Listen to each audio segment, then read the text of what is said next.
तर मित्र अशा पद्धतीने आजच्या ट्रिपचा आता पहिला दिवस आपला सुरू झालेला आहे खूप छान पद्धतीने. आता आपण चाललेलो आहोत कुठल्या मंदिरात? काशीने आपण चाललेलो आहोत महाकाल मंदिर, काल भैरव मंदिरामध्ये आपण चाललेलो आहोत. आणि तुम्ही पाहू शकता आता वाराणसीचे रस्ते काल रात्री येताना मी तुम्हाला दाखवलेले होते. रात्रीच्या अंधारात थोडंसं अंधूक दिसत होतं, मात्र आता हे खूप छान पद्धतीने दिसत आहेत. वेगवेगळ्या टूर्सच्या गाड्या इथे तुम्हाला दिसत आहेत आणि प्रशस्त रस्ते, दोन्ही बाजूला फुटपाथ आणि दोन्ही बाजूच्या भिंती खूप छान छान रंगवलेल्या दिसत आहेत. आपल्याला खूप स्वच्छ सिटी आहे असं सध्या तरी या परिसरामध्ये दिसतं आपल्याला.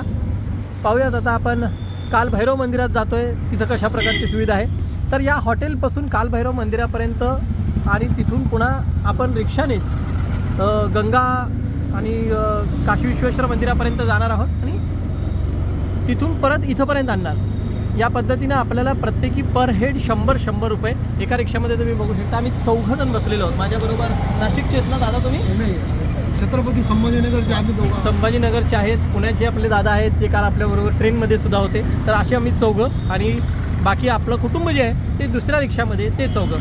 अशा जवळपास 48 प्रवासी आहेत आपले आणि रिक्षामध्ये 4 जण.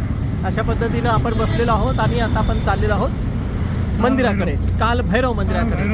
चलो काल भैरव महाराज की जय.